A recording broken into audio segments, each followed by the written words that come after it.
నమస్తే అందరికీ. Welcome to భాగ్య వంటిల్లు.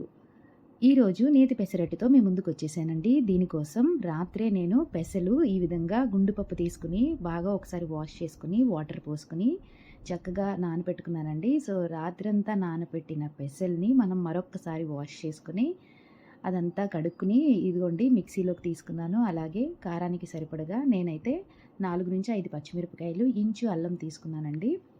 పచ్చిమిరపకాయలు, అల్లం తినలేని పిల్లలు కానీ పెద్దలు కానీ ఇలా రుబ్బేస్తే వాళ్ళకి తెలియకుండానే తింటారండి. సో ఈ విధంగా రుబ్బుకుంటే అది కూడా కొంచెం కారంగా బాగుంటుంది. సో ఇది మరీ మెత్తగా కాకుండా కొంచెం కచ్చా పచ్చాగా రుబ్బుకుని ఒక బౌల్లోకి తీసుకోవాలండి.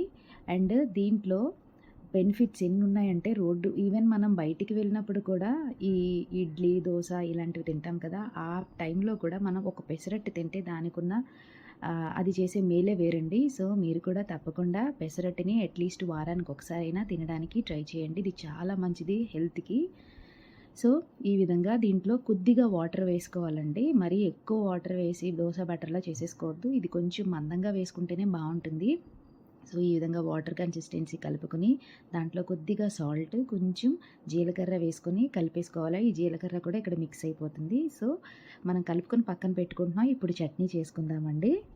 సో చట్నీ కోసం ఎప్పుడూ పెసరట్టుతో అల్లం చట్నీ మంచి కాంబినేషన్ అంటారు కదండి.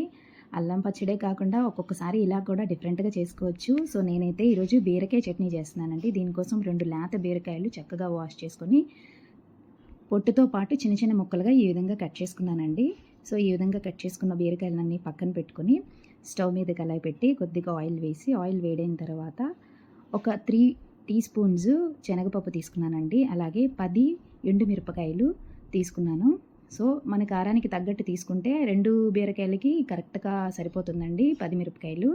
సో అలాగే కొంచెం గ్రౌండ్ నట్స్ కూడా వేసుకున్నానండి. వేసుకొని ఇది బాగా ఫ్రై చేసుకుని చూసారా, ఎండుమిరపకాయ ఉబ్బి పప్పు అంతా ఫ్రై అయిపోయిన తర్వాత తీసి చల్లారి పెట్టుకోవాలండి.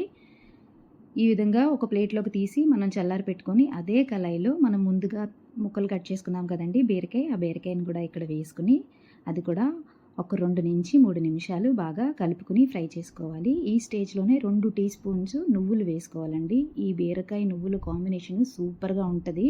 సో పచ్చళ్ళు అయితే ఇంకా బాగుంటుంది. దాంట్లోనే ఒక 10 వెల్లుల్లి రెబ్బలు వేసి మరొకసారి కలుపుకుని అలాగే నిమ్మకాయ సైజ్ అంతా చింతపండు కూడా యాడ్ చేసుకున్నానండి. యాడ్ చేసుకొని బాగా కలుపుకోవాలి. ఇదేంటంటే బాగా ఫ్రై అవ్వకూడదు.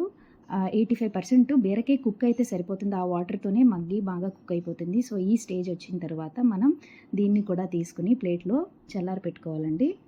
సో ఇలా చల్లారిన తర్వాత ముందు ఒకదాని తర్వాత ఒకటి మనం మిక్సీ పట్టించుకోవాల్సి ఉంటుంది. ఫస్ట్ అయితే ఎండుమిరపకాయ పప్పులు మనం మిక్సీలో వేసుకుని చక్కగా మెత్తగా పౌడర్ చేసుకోవాలండి.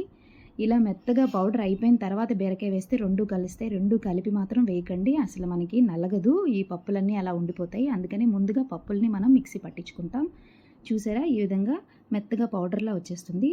ఈ పౌడర్లోనే మనం ముందుగా ఫ్రై చేసి ఉంచుకున్న బీరకాయని యాడ్ చేసుకోవాలండి. యాడ్ చేసుకుని అవసరం మట్టుకు కొద్దిగా, మరీ ఎక్కువ కాకుండా కొద్దిగా వాటర్ పోసుకుని కావాల్సిన వాళ్ళు ఇక్కడే సాల్ట్ వేసుకోండి. నేను లాస్ట్లో అడ్జస్ట్ చేసుకుంటానండి. సో సాల్ట్ కూడా వేసేసుకొని మిక్సీ పట్టించుకోవాలి. కొద్దిగా వాటర్ వేసుకున్నానండి. సో ఇలా 2-3 నిమిషాలు పడుతుందండి మెత్తగా. మీ దగ్గర ఇలా బుల్లెట్ మిక్సర్ ఉంటే దీంట్లోనే చేసుకోండి. ఇది చాలా మెత్తగా అవుతుంది మామూలు మిక్సర్ కన్నా. సో చూసారా, మన బీరకాయ పచ్చడి రెడీ అయిపోయింది. ఇంకా పోపు పెట్టేసుకుందాం. దీనికోసం స్టవ్ మీద కళాయి పెట్టి కొద్దిగా ఆయిల్ వేసి, ఆయిల్ కొంచెం ఎక్కువే పడుతుందండి. ఆయిల్ కాంబినేషన్తో ఇది చాలా బాగుంటుంది, బాగా మగ్గుతుంది పప్పులు వేసాం కాబట్టి. ఆయిల్ మరిగాక కొద్దిగా ఆవాలు, కొంచెం జీలకర్ర, అలాగే ఒక్క ఎండుమిరపకాయ, కొద్దిగా మినప్పప్పు అక్కడక్కడ క్రంచీగా తగులుతుందండి, బాగుంటుంది. కొద్దిగా కరివేపాకు వేసి దీంట్లోనే ముందుగా మనం మిక్సీ పట్టించుకున్న బీరకాయ పచ్చడంతా వేసేసుకొని బాగా కలుపుకొని సాల్టీ స్టేజ్లో వేసుకొని బాగా కలిపేసుకొని పచ్చడి రెడీ చేసేసుకోవడమేనండి. అంతేనండి, ఇంకా సర్వ్ చేసుకొని అట్టితో పాటు తినేయడమే. చాలా బాగుంటుందండి, అన్నంలోకి కూడా చాలా బాగుంటుంది. సో ఇప్పుడు మనం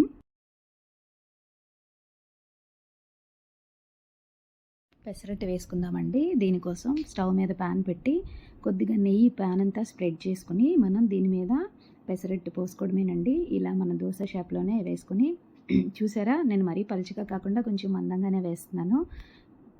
దీని మీదే చిన్నగా తరుక్కున్న ఆనియన్, అలాగే కొద్దిగా జీలకర్ర వేసుకుని నేతితో కాల్చుకొని తింటే ఉంటుందండి, చాలా బాగుంటుంది.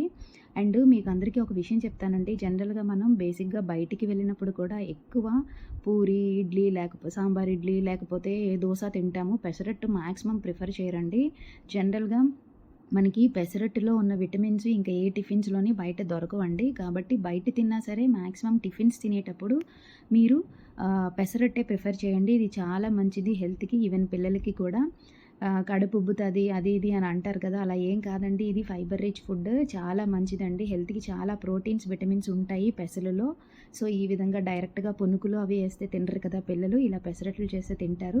సో, దీంట్లోనే పచ్చిమిరపకాయ హాట్ డైరెక్ట్‌గా వేస్తే తినరు కాబట్టి మనం మిక్సీ పట్టించుకున్నప్పుడే చక్కగా పచ్చిమిరపకాయ, అల్లం కూడా వేసాం కాబట్టి టేస్ట్ కూడా చాలా బావుంటుందండి.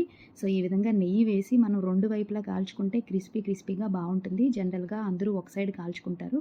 ఉప్మా ఇష్టంగా తినే పిల్లలకి ఇందులో ఉప్మా కూడా యాడ్ చేసి మనం ఇవ్వచ్చు. చాలా ఇష్టంగా తింటారు. తప్పకుండా మీరు కూడా ట్రై చేస్తారు కదూ! ట్రై చేయండి. సో, అల్లం చట్నీయే బెస్ట్ కాంబినేషన్ అంటారు. బీరకాయ చట్నీతో కూడా చాలా బావుందండి. మీరు కూడా ట్రై చేయండి. నా ఛానల్ ఎవరైనా ఫస్ట్ టైమ్ చూస్తే ప్లీజ్ లైక్ చేసి, షేర్ చేసి, సబ్స్క్రైబ్ చేసుకోండి. Thank you all.